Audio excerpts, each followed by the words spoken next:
Today, we are going to draw and paint this cute little flower just in time for spring and to get into the warmth of the season. So I'm using craft paper for this, but I typically use watercolor paper. I'm just using this to switch it up and have fun with a different material, but don't feel like you have to use this. So I am going to flip to a new page so that we can draw this together and then paint it together, and hopefully we'll do it all within like 10-15 minutes. So this is a fun one to sit down quickly and have success with your drawing and your painting. So we're going to start off with an oval shape, and this is going to help us know where our flower petals are, where the edges are going to be. And then we're going to do a second smaller oval on the inside.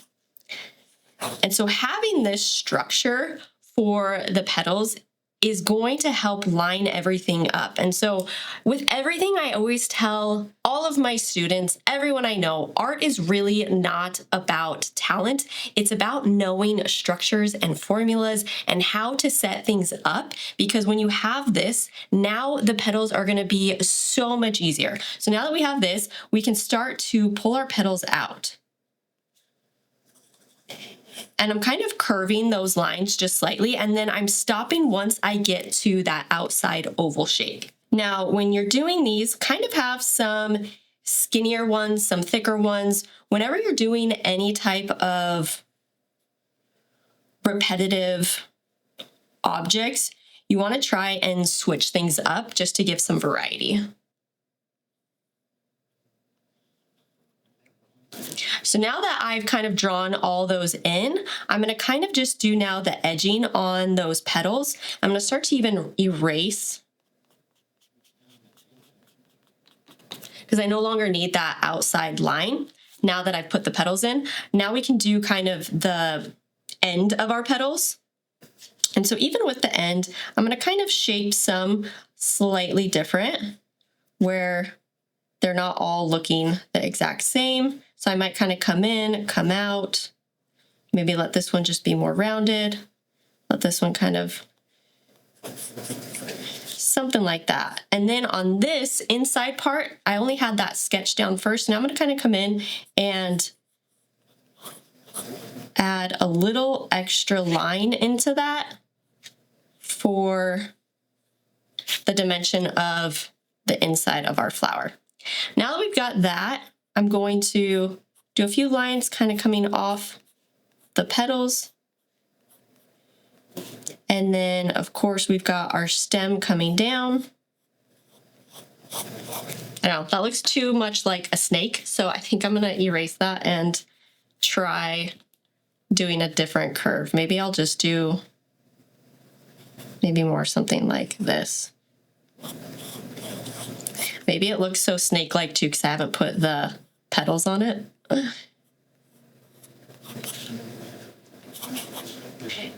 so I think I'm going to call that good for my sketch. So now I'm going to go and erase all of this completely, because when you start adding your watercolor on top, if you don't erase your pencil lines, you're going to see that. So give everything a really good erase. I always love using a kneaded eraser because you don't have the little tiny pieces, and it just does a really good job of erasing it almost to where you can't even see your lines. Okay, for this flower, I am going to kind of paint it more of a reddish color, but feel free to color yours whatever you'd like. That's what I love about most flowers, like you can do whatever color, but I have right now just my cad red. I might add a little bit of lemon yellow into that too, just to even brighten it up.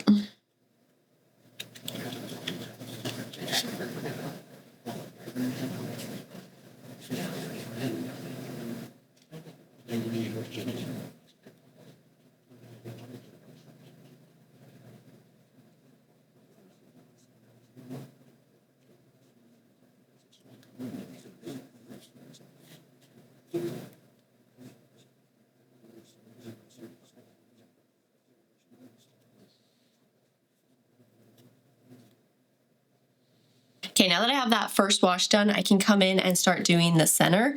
Now I am just using a size 4. This is the Escoda Perla brush, but again, whatever brush size you'd like to use for this. It also depends how big you probably ended up drawing this. I'm gonna grab some yellow for the center, and then mix some green into that yellow. Got too much green, so we're gonna get some more yellow in there.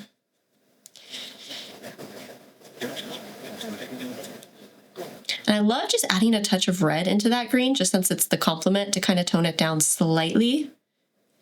And I'm gonna put that down for the stem.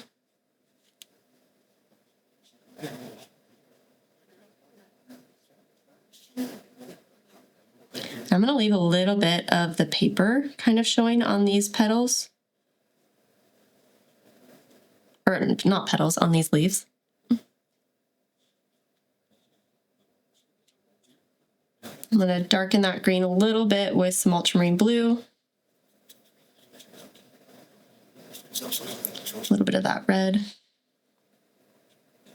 Just kind of put that on a little bit while it's wet. Okay, now I keep kind of jumping from place to place on this flower, and that's to allow then other parts for it to dry so that then I don't have to pull out the blow dryer. Looks like this is pretty much dry, so now I can come back and do another layer. And a really important thing when you are watercoloring and starting out, just know paintings usually don't look good till like those final layers. And right now, if I just left it like this, it's okay. It's not bad by any means, but adding more layers is what's going to build up your values and kind of make it look more realistic and a lot better. And so just know that sometimes adding some more layers is what's going to help your painting. So I'm going to come back into my red, and now I'm going to kind of just darken one side of this petal a little bit, and then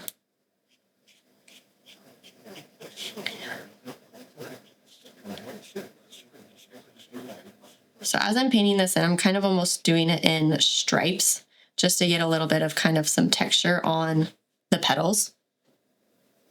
And now I'm going to let that dry. So that's kind of like our second layer. We'll probably do a third and final layer then on the petals. And now I'm going to do the same thing with the inside of my flower. I'm going to go and get a darker yellow.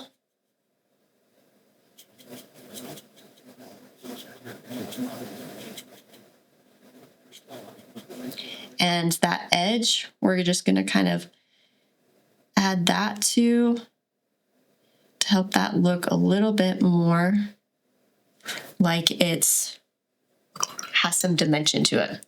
Now, when I was mixing that yellow, I grabbed it first from my palette, but then again, I love trying to add other colors that are already onto my palette into whatever color I'm mixing. I think it just adds to the color harmony. And so that's a little tiny trick that I love to do. And it's kind of like a spin-off of using mother color. I have a different video where I talk about mother color, but it's just another way to add color harmony. So if you were wondering why I was grabbing a little bit of red and a little bit of green into that mixture, that's why. I just think it adds to the overall harmony of the piece.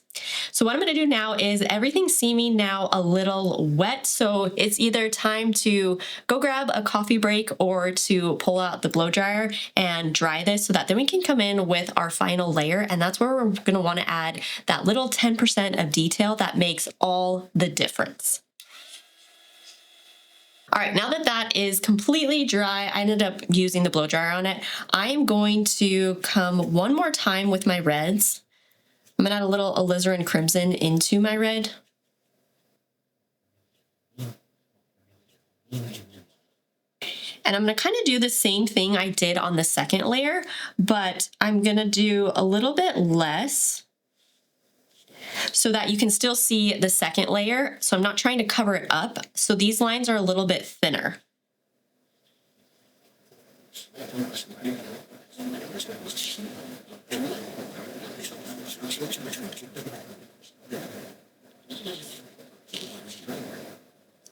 Okay, I'm gonna call that good on the petals. I'm gonna come into my green and mix a little more blue into it and a little more red just to darken it up a little.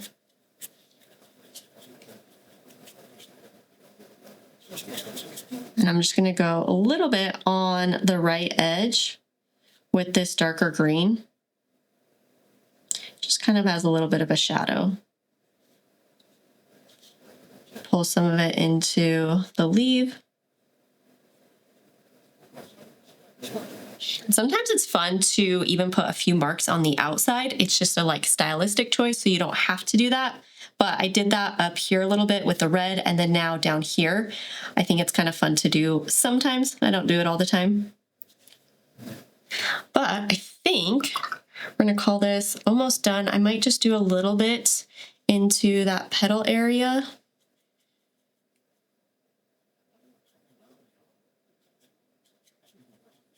Kind of just adding a little bit of some edging along there with some kind of little tiny dots.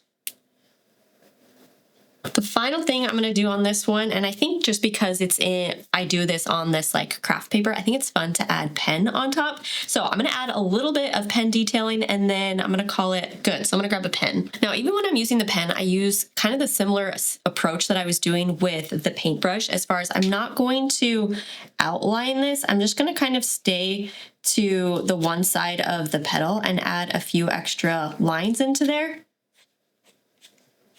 It's really easy to start to outline when you get the pen, but I try not to. So that's kind of usually what I'm thinking when I'm grabbing the pen. I try and just stay mostly in the shadow areas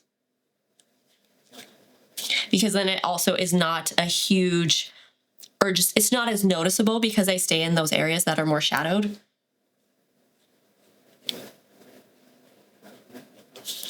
Adding a little bit to that center petal, and I think I'm gonna call that good. So that is a fun little flower. You could probably paint a bunch of these in all different colors. Have fun with it for springtime. Thanks for joining and following along. Let me know if there's something specific you'd like to see in the comments, and I will see you guys in the next video. Real quick, before you go, if I had to start learning how to sketch and watercolor again from scratch, this is the path I would follow, and I turned it into a free 12-month roadmap that shows you exactly what to practice month by month, and you can grab it for free using the link in the description.